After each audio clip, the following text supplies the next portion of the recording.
and what a good piece of bowling.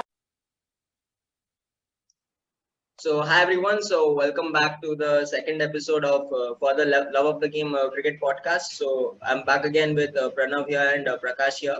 So and Prakash is looking like he's somewhere. So that's great.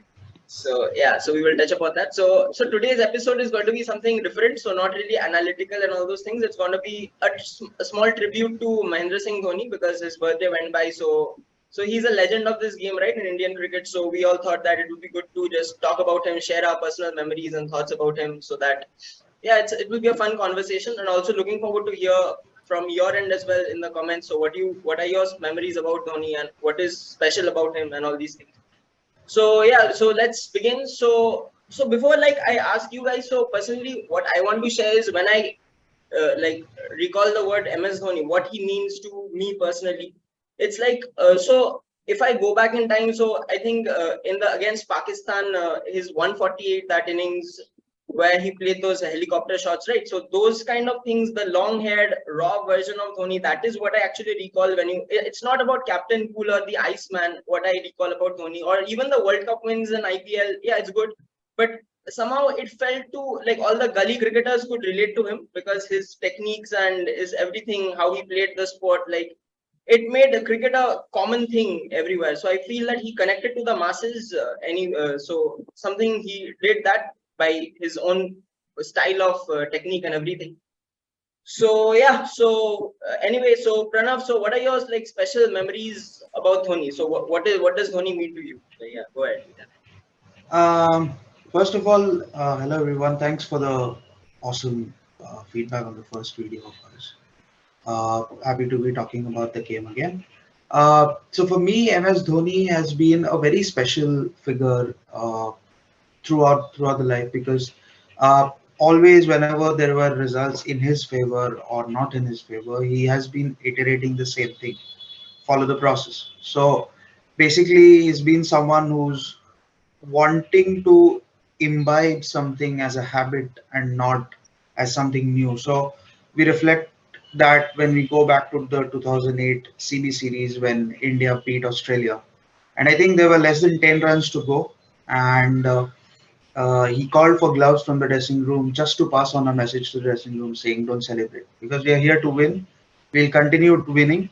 And that's when the change of habit happened. I mean, of course, credit goes to Saurav Ganguly for imbibing the youngsters into the side. But when Dhoni took over, there was a sense of belief, and that's when he won a Test series in New Zealand, 1-0.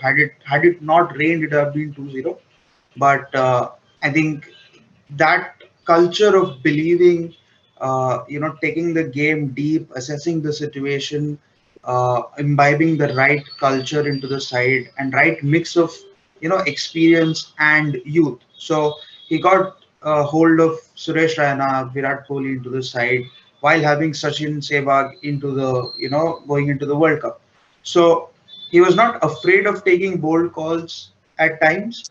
Uh, he did not even change his style of captaincy. I mean, like you said, more than a captain, he as a figure, his presence on the field is more valuable to the fans. And coincidentally, I'm wearing yellow today, but it has nothing to do with the team I support in IPL. But if the amount of love he got in this IPL, I mean, it's something for us to see that he as a figure. I mean, even if he's not playing, he'll get the same amount of love every year because people want him to, do well for whatever reasons, how he plays, how he does not play.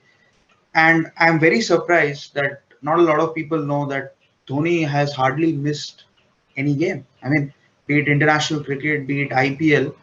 I think I remember one or two games where he missed and Suresh Raina captained CSK. I mean, even in case of international cricket, Virat Kohli only captained uh, in a game where Dhoni was, I think, rested by the selectors. I mean, Dhoni did not want to leave the field. So that kind of culture where you do not want to stop doing the process, keep repeating the same things, you'll fail, but you'll still keep doing it. I think that's how we take it from Dhoni. And for me, he's an exceptional figure. Uh, and I'm really happy to be speaking about him. I can go on for the whole day. Yeah. Yeah. So Prakash, so what are your like favorite Dhoni moments, or what do you think makes him so such an enigmatic figure in Indian cricket? Before I begin, thank you for having me on the show. I'd like to also give a big thank you to the viewers, and please do give us comments about what you think is your favorite moments. Look, if we talk about Indian cricket, 1983 to about 1987 was the beginning of India's golden period. We pretty much won everything in sight. The next golden period that comes is from 2007. You can stretch it up to 2013, minus the last 2 years, as in 2011, 2012, 2013. Our test performances, honestly, were not the best. That's a different reason. We can go into that later. Ian Chappell made a comment once that in 2009 and 2010, when India won the test match, he did it without a fast bowler. That's something people do not appreciate. And we all know what he did in this period, the Champions Trophy, World Cup, T20 World Cup, test matches. We know that. But I'll touch on two topics because I'm the same age as him and I was playing cricket at that time. A, he is not a regular wicket keeper. There is no give, and he found his own way. His hand is right there. And I don't know if you'll ever see a keeper like him. But there was this triangular tournament which happened in Kenya, I think. And it's shown in the movie. We all know what he did. He scored back-to-back hundreds against Pakistan and he thrashed them. But when he made his debut against Pakistan, there was a bowler called Iftikhar Anjum Rao, who he kept reverse sweeping in that tournament. Dhoni's first 2-3 matches before that 148 were all failures. I think his highest score was 16 and there were a couple of runouts and, nothing to write home about. Iftikhar Anjum Rao told the entire Pakistani team, watch out for this guy, be careful. The first 2 failures that happened, Misbah-ul Haq went up to him and he said, "Ye tu kya bol raha hai?" After that 148 happened, and Iftikhar Anjum Rao was not playing that game, he was the 12th man. He said, "Ye hai wo banda, bhai." That day, Pakistan realized that koi aaya hai. Secondly, you ask any Sri Lankan fan, they say after MS came, we cannot beat India. They are haunted by him. Again, and I'll touch on one more place where I don't know if people will remember. Back in the day, we won a test series in England in 2007-8. Right. We won it 1-0. Old Trafford, Zahir Khan took a 9-wicket haul and everything was crazy. But I'll go back to that first test match where he made a 70 or a 60 and we were going to lose that game. 100% we were going to lose. He somehow played an innings where he showed that he has patience. He could hit the ball, we knew. But that innings of patience, that day you found out and he said, "Yaar, ye koi bada aadmi aaya." These are 2 basic moments I remember about him. And the things he's done off the field for players, for spectators, for, even with CSK, I'm from Chennai. He is a demigod over here. In Chennai, Rajnikant is number 1 and then Dhoni. You go and say a bad word about him, good luck to you if you're alive the next day. I'll keep it at this because I think there's not much I can tell you that our viewers and the world actually wouldn't know. So thank you. We've been lucky to be living in a time to see this man perform, and I wish him well, and I just hope only good things for him.